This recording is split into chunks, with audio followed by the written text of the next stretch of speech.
Chapter 6, divided by 2. When I woke up, Dr. Thagoras was leaning over me, splashing water on my face from a glass. I sat up and looked at Benedict just as he opened his eyes. "Are you boys all right?" Dr. Thagoras asked. I touched the side of my head. I felt okay. "I'm fine," I said. Benedict pointed at the robot. "But that thing is dangerous." "I don't understand it," Dr. Thagoras said. "Cypher has never done anything like this before. Something must have completely overloaded the central logic circuits." "We'd better catch up with our class," I said. I figured if I got lucky, we'd be able to join them before Miss Fractali realized we were missing. And I didn't want to stay down there long enough for the doctor to figure out that Benedict could overload pretty much anyone's logic circuits. "Don't you want to see the exhibit?" Dr. Thagoras asked. He picked up the box from the floor and started flipping the 3 switches, making the lights go on and off. "Look, I can count from 0 to 7. If I had 4 switches, I could count to 15. "You can count on us getting out of here," Benedict said as he fled from the room. "We'll check it out next time," I hurried after Benedict. I'd had enough switches and lights and numbers for a while. We went upstairs and managed to slip back with our class just as they were leaving the Chamber of Fractions and heading for the amazing History of Zero diorama. I didn't pay much attention to the museum exhibits during the rest of the visit. I was feeling a bit fuzzy. I figured I hadn't totally recovered from getting zapped. After we'd visited the rest of the museum, we got on the bus and headed back to school. Since we'd spent most of the day on the math museum, we had a reading lesson for the rest of the afternoon. "Be sure to study your math tonight and tomorrow," Miss Fractali said when the bell rang. "We're having a big test on Wednesday, and because you all behaved so well in the museum, I've decided to give you a special reward. If the average test score is high enough, you'll earn a class party with ice cream sundaes." That produced cheers from everyone except Benedict. "Now I have to study really hard or everyone will blame me," he said. "Come on," I said. "You don't do that badly." "I hope you're right," Benedict said. "I don't want to go through life being known as the kid who killed the ice cream party." Hold on, I think she needs me. I watched Miss Fractali as she searched for her key. She kept stuff locked in a cabinet near the door, but she was always losing the key. I walked over to her desk, looked at it, looked under it, looked at it again, and then spotted the key inside her empty coffee cup. "There it is," I said. I could have gone right to the coffee cup, but I figured it seemed more impressive this way. "Thank you, Logan." She took the key and opened the cabinet.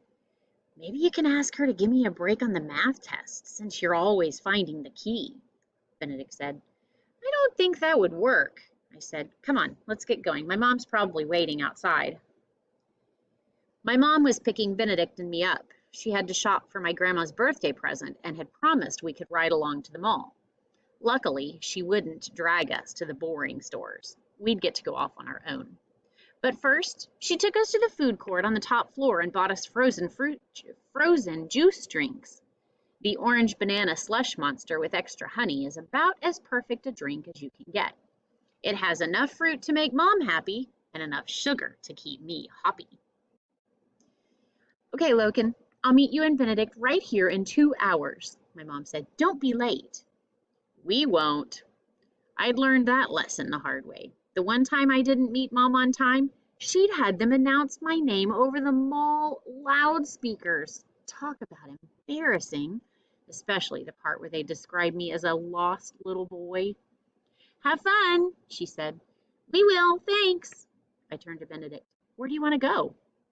He slurped a long drink through a straw before answering.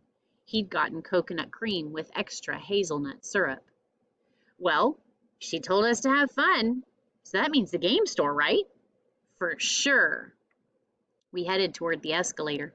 I took a big drink too, and then wished I hadn't as a sharp pain jabbed my forehead. "Brain freeze!" I shouted. "Ha, you weakling! That never happens to me." Benedict drained the rest of his drink in one huge slurp. See? I'm invulnerable. Then he grabbed his forehead and screamed, "Ow!" At least it doesn't last long, I said. By the time we reached the next level, my pain was gone. Benedict had stopped howling too. He glanced at his watch as we headed for the ground floor and then frowned and looked at me. "What time are we meeting your mom?" "In 2 hours," I said. "You heard her." "Yeah, I know it's 2 hours, but what time will that be?" "Are you kidding? You really did freeze your brain." I checked my watch. It was 4:15. I opened my mouth to tell Benedict the answer. My mouth remained open, but no sound came out. "You too?" Benedict asked. "Me too." I stepped off the escalator at the bottom. It's 4:15, I thought. In 2 hours it will be... I had no idea what the answer was or how to figure it out. I couldn't even think of the right way to get started, no matter how hard I tried. "I can't do the math," I said. The pain was gone. My brain wasn't frozen anymore, but there was something wrong with my mind. "What do we do?" Benedict asked. I looked back up toward the food court. My mom wouldn't be happy if we weren't there when we were supposed to be. "I guess we have to go back right now and wait up there for her," I said. "It's that robot at the museum," Benedict said. "He did this to us." I remembered his words. "You need to be numbed." That's what's wrong with us. Our minds had been numbed.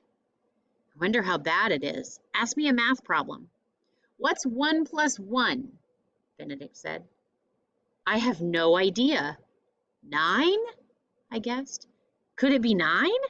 "How would I know?" Benedict said. "Good point. This is worse than when you could only speak in puns," he said. "A lot worse. Especially since you weren't the only person to get zapped. I'm numbed too. I knew you'd get me in trouble." "Me?" I shouted. "You're the one who got us numbed, pushing all those buttons on the robot." We argued about it all the way back to the food court. The only thing we agreed about is that we had to return to the museum as soon as possible to see if Dr. Thagoras could help us. We grabbed seats at an empty table, but Benedict didn't sit for long. "I need a cinnamon bun," he said. "We could be waiting here forever. I can't wait that long without a snack." He pulled out his wallet and walked over to the gooey bun stand. I watched him as he looked up at the prices, then looked down at his wallet, and then back up at the prices. He kept doing that. Finally, I went over. "What's wrong?" He handed me his wallet. "I don't know if I have enough money." He had some dollar bills. I tried to count them, but I didn't know how. So I took them all out of the wallet, went up to the counter, and asked the guy behind it, "Is this enough for a gooey bun?" "You can't count?" the guy asked. "We just had our eyes examined," Benedict said. "We're not supposed to use them for another hour." The guy frowned, but he took the money and counted it. I watched what he did, but it still didn't make sense. He smiled and said, "It's just enough." He handed me the cinnamon bun. I gave it to Benedict. "Thanks," Benedict said. He turned to the guy and asked, "Shouldn't I get some change?" "Oh, yeah, sure." The guy reached into the penny dish and gave Benedict some coins. "Here you go." Benedict stared at the pennies. I tugged at his arm. "Just be happy you got the bun." We had no idea how much Benedict had paid, but I had the feeling the guy behind the counter had given himself a big tip. We went back to the table where Benedict ate his bun, and I wondered how many other things would be impossible if I couldn't do math. I glanced at my watch again. I knew what time it was. I guess I didn't need math skills, just reading. But I had no idea what time it had been 5 minutes ago or what time it would be an hour from now. I looked around at the menu boards in the food court. I could read the prices. I could see what a burger cost and what fries cost, but I had no idea what it would cost if I wanted both. "We really need to go to the museum," I said. Benedict said, nodding in agreement as he chewed a mouthful of his cinnamon bun. "This really is all your fault," I said. I thought about getting a bun for myself, but I really didn't want to go through the terror of buying it. I never would have guessed it would feel so awful to lose my math skills. Happily, Benedict broke off a piece of his bun to share with me. That helped pass the time. Logan, Benedict, I'm proud of you, Mom said when she met us. She glanced at her watch. You're here right on time. I checked my own watch. It was 6:15. Not that those numbers really meant anything to me. That's when Benedict did something I'd never seen him do before, not even when he got smacked in the face with a soccer ball in gym class, or the time he touched the coal stove in the Benjamin Franklin exhibit at the History Museum to see if it really was hot. Wah! Benedict started to